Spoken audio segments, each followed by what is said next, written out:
నా బెంచ్ను తప్పించుకునే ఎత్తుగడ అమ్మ విచారణ చివరిలో విస్తృత ధర్మాసనాన్ని కోరడమా? కేంద్ర ప్రభుత్వంపై సిజేఐ జస్టిస్ బిఆర్ గవాయ్ ఆగ్రహం. వాదనలు ముగించాకే నిర్ణయం తీసుకుంటానని స్పష్టీకరణ. ట్రిబ్యునల్స్ సంస్కరణల చట్టంపై విచారణ 7కు వాయిదా.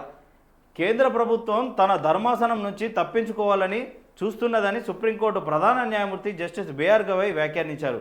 కేసు తుది వాదనలు వినడానికి సిద్ధమైన తర్వాత కేంద్ర ప్రభుత్వం 5 సభ్యుల విస్తృత ధర్మాసనం విచారణ కోరుకోవడాన్ని తీవ్రంగా తప్పుపట్టారు.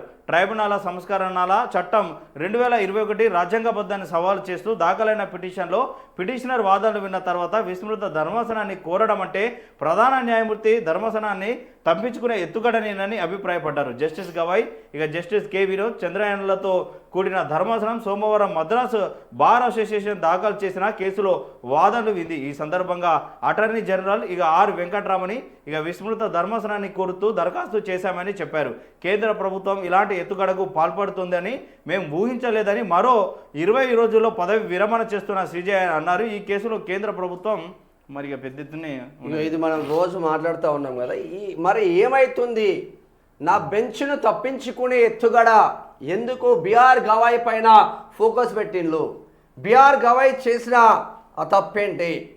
దేశం కోసం ఉన్నట్లు మాట్లాడడమే ఆయన చేసిన తప్ప, లేదంటే హిందుత్వానికి సంబంధించిన ఆ విష్ణుమూర్తికి సంబంధించిన ఆ అడ్వకేట్ ఎవరైతే ఉన్నారో రాకేష్కు సంబంధించిన ఇష్యూలో భారతీయ జనతా పార్టీ ఏమైనా గురిపెట్టిందా? హిందుత్వ ఎజెండా నచ్చట్లేదా? బుద్ధిజమే నడిపిస్తూ ఉన్నాడా? గవాయ్ మొత్తం హిందువులకు వ్యతిరేకంగా పనిచేస్తున్నట్టు భావిస్తున్నారా? అసలు గవాయ్ పైన భారతీయ జనతా పార్టీ ఎందుకు ఫోకస్ పెట్టింది? బిఆర్ గవాయ్ని కంప్లీట్గా తప్పించే ప్రయత్నం 100% చేస్తుందా? అట్లయినా ఈ నవంబర్ 23కు ఆయన పదవి విరమణ అయిపోతుంది. ఇంకేమున్నదా? 24 కొత్త ఆయన ఇవాళ 25 తారీఖు రజనీకాంత్ అనుకుంటా. ఇవాళ 5 తారీఖు. ఇంకో 20 రోజులే కదా. 20 రోజులు కూడా ఓపిక పట్టట్లేదా మీరు బిఆర్ గవాయ్ని? జబర్దస్త్ ప్లాన్ బాధ అనిపిస్తుంది ఇటువంటిది. ఎందుకంటే మందకృష్ణ మాదిగ బిఆర్ గవాయ్ పైన చేసిన ఆ దాడి ఏదైతే ఉందో చెప్పేవాడు షూ అయితే ఎవడైతే ఇస్తుండో రాకేష్ అంటాడు, దానికి పెద్ద ఎత్తున మొన్న ప్రొటెక్ట్ చేసిండు మాదిగ బిడ్డలందరూ. తెలంగాణ రాష్ట్రంలో ఉన్న మాదిగ బిడ్డలందరూ చదువుకున్న బిడ్డలు. ఎస్పెషల్గా నా దోస్తులు చాలామంది ఉన్నారు దాంట్లో. చాలామంది మహబూబాబాద్ నుంచి, ఆదిలాబాద్ నుంచి, చేవేళ్ళ నుంచి, పాలకుర్తి నుంచి చాలామంది బిడ్డలు వచ్చి మద్దతుగా పలికేయండి. నా జాతి కోసం చేస్తున్నారు కాబట్టి నా జాతి బిడ్డలుగా చేస్తూ ఉన్నారు. ఈ పొలిటీషియన్ కోట్లను మేనేజ్ చేసినట్టే ఇక దేశాన్ని మేనేజ్ చేసినట్టే, వాళ్ళు చెప్పిందే నడవాలి. ఇక దేశం మొత్తం చేస్తున్నారు. మనం కోట్లను తప్పు పట్టట్లేదు కానీ కోట్లలో కూడా మేనేజింగ్ నడుస్తూ ఉన్నది. అమాయక బిడ్డలు ఎంతో మంది జైళ్ల పాలవుతా ఉన్నారు కోట్లలో. నిజమైన న్యాయం 50% ఉంటే అక్రమ న్యాయం అక్రమంగా ఆ జైళ్ళలో మగ్గుతున్న, అన్యాయంగా మగ్గుతున్న బిడ్డలు ఎంతో మంది ఉన్నారు. విచారణలు జరుగుతలేవు. ఏదైనా జరిగితే political power is a master key అన్నాడు బాబాసాహెబ్ అంబేద్కర్. ఆ పొలిటికల్ పవర్ యూజ్ చేసుకొని వాడు సర్వనాశం పట్టిస్తూ ఉన్నారు వ్యవస్థలను. బ్రోకర్ నా కొడుకులు. ఈగో సిగాచి రోజు మాట్లాడుతున్నాం, మేమే మాట్లాడుతున్నాం. సిగాచి మృతులకు కోటి ఇచ్చారా? ప్రమాద బాధ్యులను అరెస్టు చేయలేదేం? రాష్ట్ర ప్రభుత్వాన్ని ప్రశ్నించిన హైకోర్టు. నిపుణుల కమిటీ నివేదికపై 2 వారాల్లోగా అఫిడవిట్ దాఖలు చేయండి. బాధితులకు ఇప్పటిదాకా చెల్లించిన పరిహారం వివరాలు ఇవ్వండి. ఆ వివరాలను తెలియజేయండి. సర్కారును ఆదేశించిన న్యాయస్థానం తదుపరి విచారణ 27కి వాయిదా. కొంచెమన్నా సిగ్గు అనిపిస్తుందా మనకు? నిజంగా సంగారెడ్డి జిల్లా పటాన్చెరు నియోజకవర్గం పాషా మైలారంలో ఉండే సిగాచి కంపెనీలో ఆ బ్రోయర్ బేరీ ఆ బిడ్డలందరూ చచ్చిపోతే ₹1 కోటి ఇస్తాన్నారు. ఎవరనలే, ఆషామాషిగానలే. ఎవరన్నారు?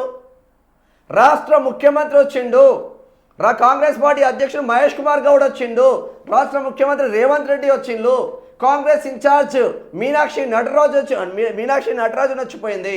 అక్కడ స్థానిక మంత్రి మెదక్, ఉమ్మడి మెదక్ స్థానిక మంత్రి, సంగారెడ్డి మంత్రి దామోదర రాజనరసింహ వచ్చిండు. అక్కడ మెదక్ జిల్లా, ఉమ్మడి మెదక్ జిల్లా మంత్రి ఇక్కడ వివేక్ వెంకట స్వామి సార్ వచ్చిండు. మరి ఇంతమంది పెద్దలు వచ్చి వాళ్ళకి హామీ ఇచ్చి ₹1 కోటి ఇప్పిస్తామని చెప్తే ఈ మంత్రులందరూ ఏ దొడ్లేమన్నారు అని అడుగుతుంది ప్రజా వాయిస్. ఏ దొడ్లేమన్నారు? ఒక ముఖ్యమంత్రి ఇచ్చిన హామీకే దిక్కు లేకపోతే ఇక సామాన్యుడి పరిస్థితి ఏముంది? మరి ఎందుకు ఆ బిడ్డలను చంపిన ఆ ముండా కొడుకులను మీరు ఎందుకో అరెస్ట్ చేసి లోపలేనే? వాళ్ళని ఎవడు కాపాడుతుండే? మీరు కాదా కాపాడేది? అంటే మీకు పర్సనల్గా డబ్బులు వస్తే చాలా, మీకు పర్సనల్ లబ్ధి పొందితే చాలా. మీరు పబ్లిక్ రిప్రజెంటేషన్లో ఉన్నారా లేదంటే పర్సనల్ రిప్రజెంటేషన్లో ఉన్నారా?